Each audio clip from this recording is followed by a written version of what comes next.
apakah semua orang puasa pasti bertakwa? Ya, tanyakan Al-Quran.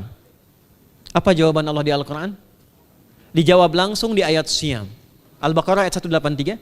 Ya ayyuhalladzina amanu kutiba alaikumus kama kutiba alal ladzina min la'allakum. Nah, kalimat tattaqun itu diawali dengan kata la'allakum. La'alla itu namanya harfu taraji. Saya ulang ya, di ilmu nahwu la'alla disebut harfu taraji. Al-Imam As-Suyuti berkomentar begini, setiap ada satu harapan, keinginan besar yang ingin dicapai, tapi diawali dengan kata la'alla atau la'allakum, ini menunjukkan bahwa harapan itu tidak mungkin bisa dicapai kecuali dengan kesungguhan, keseriusan. Jadi ketika Allah menutup kalimat puasa, ayat puasa dengan kata la'allakum seakan memberi kesan, tidak semua orang puasa akan mendapatkan kenaikan takwa dan jaminan 4 kemuliaan tadi kecuali orang yang serius puasanya. Orang yang sungguh-sungguh puasanya. Karena itulah untuk menunjukkan kesungguhan itu, Nabi memberikan 3 amalan utama. Saya akan bacakan dengan cepat 3 amalan utama yang dikuatkan oleh beliau kepada para sahabat sebelum tiba Ramadan dan sampai sekarang menjadi kurikulum Ramadan Nabi. Jadi kalau ibu bapak ingin mengeluarkan kurikulum Ramadan Nabi, nanti bikin agenda saat Ramadan. Ya, supaya nggak pusing nanti. Kalau masuk hari pertama apa yang dikerjakan, hari kedua apa yang dikerjakan, subuh apa, siang apa, sore apa. Cuman nanti saya berikan 3 yang pokok ini. Ada 3. 1, meningkatkan sholat. Kalau meningkat secara singkatnya berarti bertambah dari yang sekedar fardu, tambah dengan apa? Sunnah. Maka dari sekarang keluarkan semua jenis sholat-sholat sunnah. Keluarkan dari sekarang apa saja, siang dan malamnya. Yang rawatib ada berapa rawatib? Rawatib 12. Ya, rawatib itu yang melekat dengan sholat fardu dan menentukan untuk memperbaiki sholat fardu. Menambah, jadi kalau kurang khusyuk ditambah dengan sunnahnya disebut rawatib. Bisa sebelum, bisa setelah sholat fardu. Ada 12 dari hadis Nabi SAW. Man shalla isnatai asyrata raka'atan, siapa yang sholat 12 rakaat fi yaumin wa lailatin, yang mengiringi sholat fardu siang dan malam, ya bunyalahu bihinna baitun fil jannah, maka akan dibangunkan baginya satu rumah di surga kalau konsisten menunaikan 12 itu sampai meninggal dunia. Sahabat yang mendengar itu mengatakan kompak semuanya, sejak mendengar hadis itu kami usahakan istiqomah sampai meninggal tidak meninggalkannya. 12 itu 2 sebelum subuh, cepat. 4 sebelum zuhur, 2 setelah zuhur, 2 setelah maghrib, 2 setelah isya.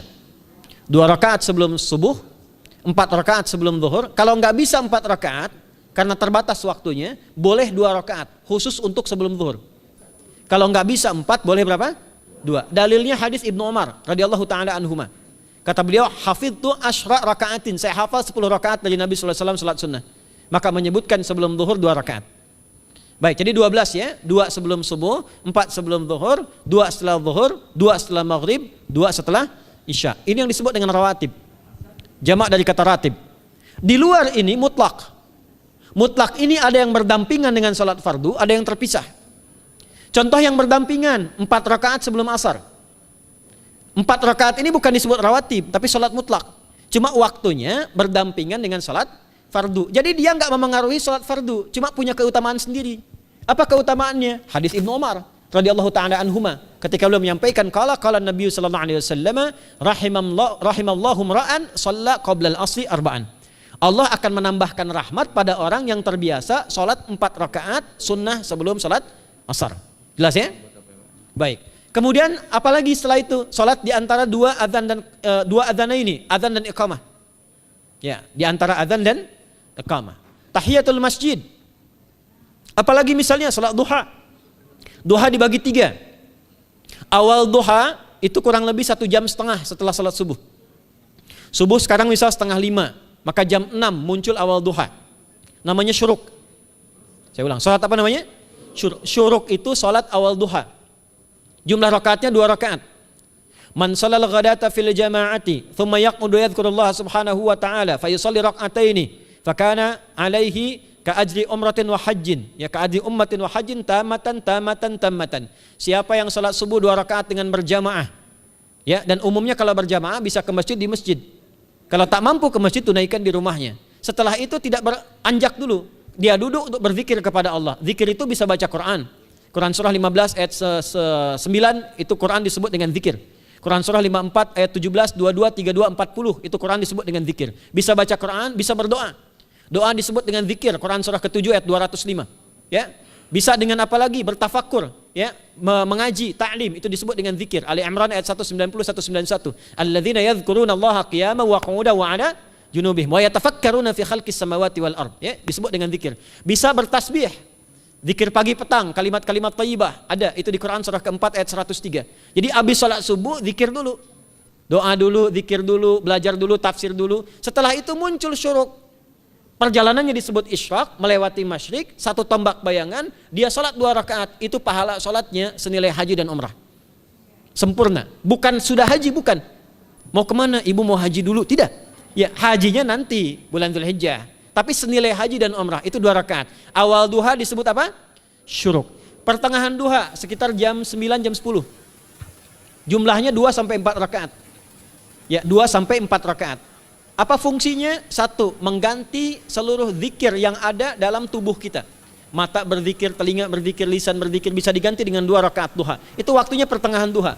Kurang lebih dari jam 8, 9, 10 lah, kurang lebih 3 jam itu. Ya. Yang kedua, bisa menghambat atau menghentikan, menahan satu musibah umum. Misal ada kebanjiran nih atau macet nih. Orang-orang kena macet. Bapak yang biasa sholat duha pertengahan itu tiba-tiba ditolong oleh Allah, dibebaskan. Tiba-tiba ada orang datang, Pak lewat sini di sana macet. Atau dibimbing ada kontraflow. Itu manfaatnya duha tuh.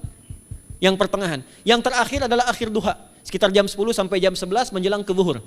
Ya, akhir duha itu jumlahnya dari 2 bisa 4 sampai 8 rakaat. Di antara manfaatnya bisa mempermudah datangnya rizki dengan izin Allah Subhanahu wa taala ketika ikhtiar. Itu duha. Nanti ke malamnya silahkan tahajud, tingkatkan tarawihnya sampai ditutup dengan witir. Itu salat. 2 yang terakhir saya cepat, 2 yang terakhir adalah banyak berinteraksi dengan Al-Quran. Ada 3 caranya. 1, banyak membaca. Itu namanya qiraah.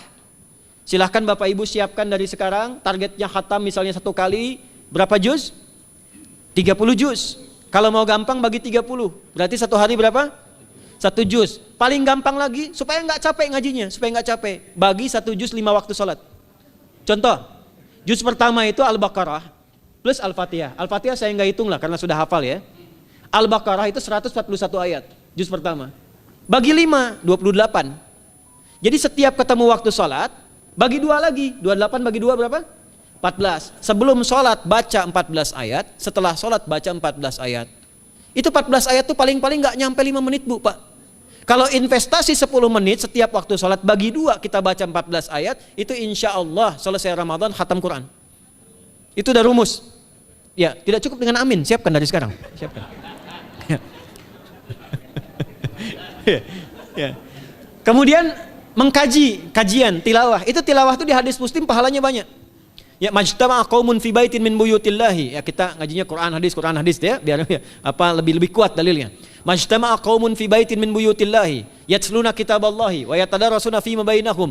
Ya, siapa yang bisa tilawah Quran, ngaji, tafsir, keluarkan misalnya untuk Ramadan 10 hari saya pengen tahu Al-Fatihah. Itu ketika dilakukan punya 4 keutamaan. 1, ghasyiyatuhum rahmah. Selama ngaji rahmat Allah dibentangkan. Kalau pengen doa cepat dikabulkan, kalau istighfar diampuni. Yang kedua, awas ini nazalat alaihimus sakinah, diberikan ketenangan dalam jiwa. Bapak Ibu pengen di rumah tangga nyari sakinah, isi dengan Quran di rumah. Amalan terakhir infak. Ya, hadisnya dari Ibnu Abbas, an Ibnu Abbas radhiyallahu taala anhuma, qala, ya, beliau mengatakan kana Nabi sallallahu alaihi wasallam ajwadan nas wa ajwadu ma yakunu fi Ramadan. Adalah Nabi sallallahu alaihi wasallam itu orang yang sangat luar biasa dermawan dan lembut.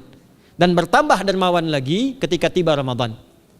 Apa yang dilakukan Nabi? Mensupport sahabat, siapapun yang punya anggaran untuk infak, disiapkan sebelum Ramadan.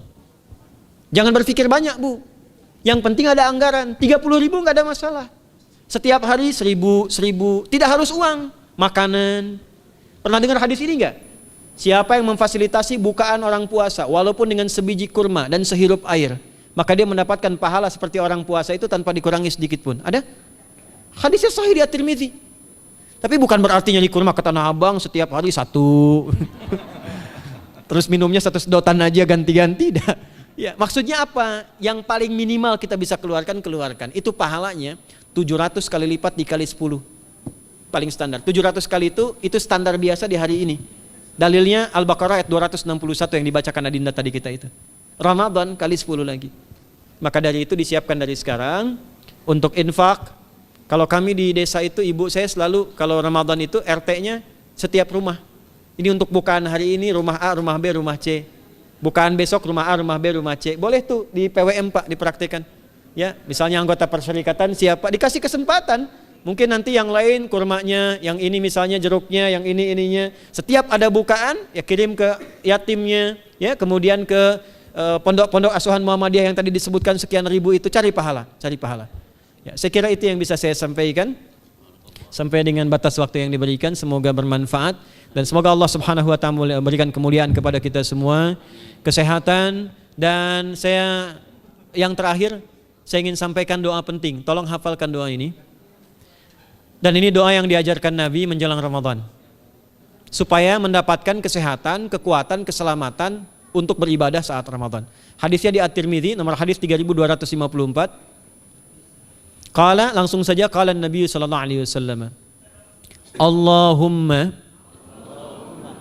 ahillahu alaina bil yumni wal iman wassalamati wal islam rabbi wa rabbukallah. Nah, itu tolong nanti dihafalkan, tadi sudah direkam, dibimbing. Nanti ketika ditetapkan masuk awal Ramadan, bacakan itu. Ya Allah, anugerahkan awal Ramadan kepada kami dengan ketenangan, kedamaian, kekuatan iman, keselamatan, sehat, enggak sakit sampai selesai puasanya, diberikan kekuatan untuk ibadah dalam keislaman dan diikhlaskan hanya karena Allah Subhanahu wa taala. Subhanakallahumma wa bihamdika nasyhadu an la ilaha illa anta nastaghfiruka wa natubu ilaik wa akhiru da'wana anil hamdulillahi rabbil alamin wal 'afu minkum fastabiqul khairat. Assalamualaikum warahmatullahi wabarakatuh.